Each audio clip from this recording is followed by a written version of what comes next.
Hello everyone, my name is AP the Weird One, and we are back with episode 23 of Full Metal Panic! Field of Giants. Now this is not going to be both 23 and 24 because episode 23 was really intense and I really do want to talk, there's quite a bit I want to talk about in regards to this episode. But the main stuff about this episode that's really good is that our female companions are top notch. We have Mal being a badass, we have Tessa being an absolute monster, and Kamina being along for the ride, mostly fan servicey girl for it. But I mean, it's not absolutely terrible. There's nothing wrong with that. We have to point out. But I do want to talk about one of the first things. I want to talk about the voice actor for Tessa, both English and Japanese. Now, I think when it comes to the big moment scene where Tessa has her just big speech to Gauron, it's not like a very long speech or anything, but just kind of her I've won sort of speech. I feel like you kind of does a better job. And I think it has to do with the pitchness and kind of like she's not as high, like it doesn't have a lot of, not as loud, I guess, as say Hilary Hag. I just feel like her voice was just a little too high, and there's nothing wrong with that. I just think the softer tone that you kind of delivers works a lot better. It makes her a little bit more grounded, like that she's actual commander. Even though Hilary gives off a more childish vibe to it, it's like, I don't know. We know Tessa to be very much more meek person. She's much more adultish, and I think you kind of delivers that, whereas Hilary gives more of the kind of like high schooler vibe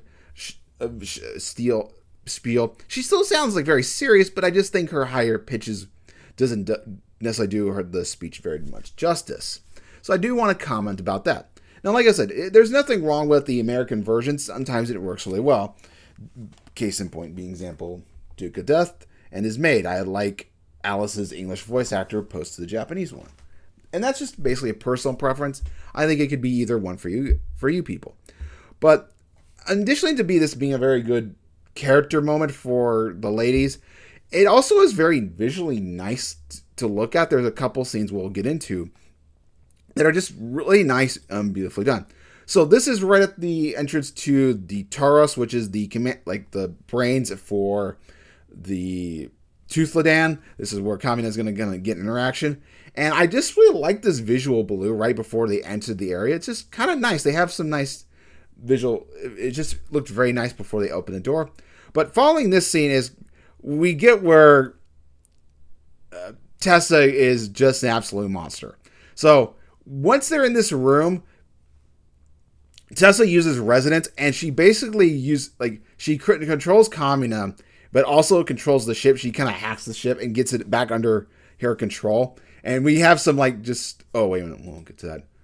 Whoopsie about that. We'll get some nice visuals, but yeah, as soon as she takes care of the ship and avoids the attack by the submarine in Pasadena, she gets thrown back. The fact that she nosebleeds, her just controlling Kamina and also controlling the ship, I think is how this nosebleed. But you can tell she's a badass. Even when her head is slammed against the wall, she doesn't die. She's fully still awake. She gives her badass speech and her calm but semi-crazy look eyes. I really absolutely adore what Tessa is.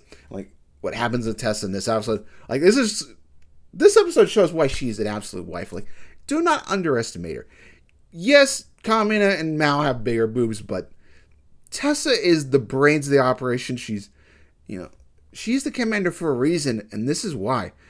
I think one of the more interesting bits is how Gauron kind of sets him out for failure, is when he decides to play chicken with the submarine and show his true colors, being very much a suicidal maniac, pushing his life to the edge, which makes sense considering he's been in all these kinds of situations.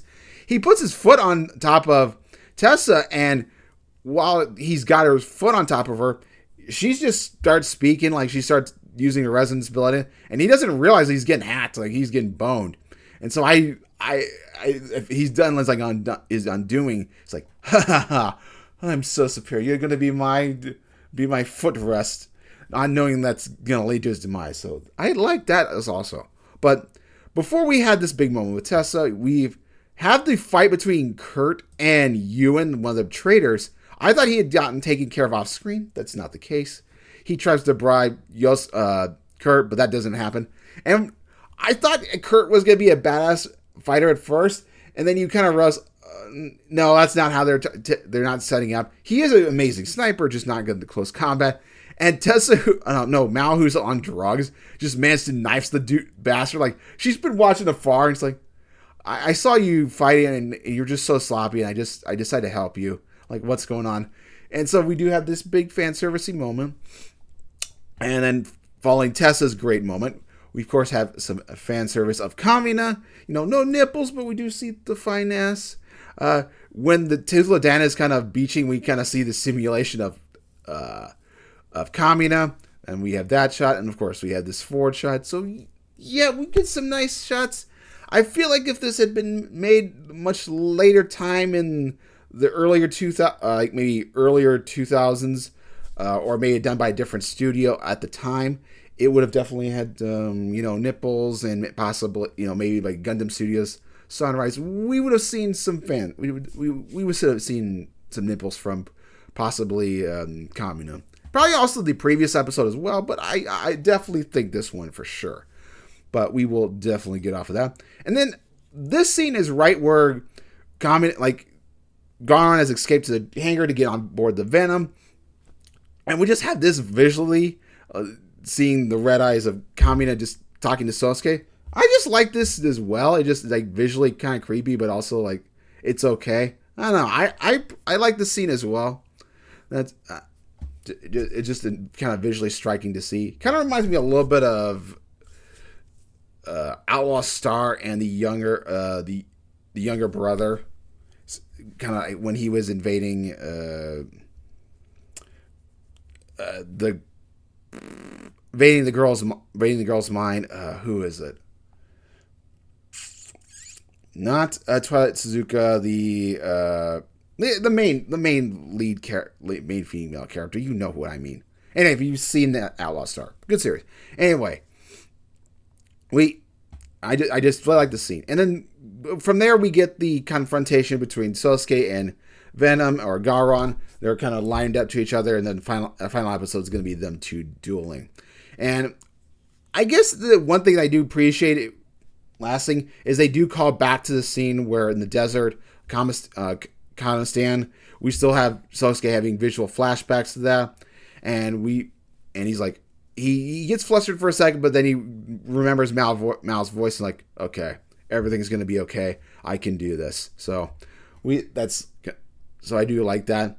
I am curious to how it is in the light novel, rereading it, see how that's executed. But with that, I'll see you guys for episode 24, the finale this Friday. I was fully going intention to do 23 as well, 24 and 23 for Wednesday, but just this episode was really good. I mean, it's the best episode so far, and it has to do with Tessa and Yukana's just delivery of her lines and everything was just S-tier performance and just S-tier visuals as well. Anyway, hopefully have a wonderful Wednesday. See you guys next time.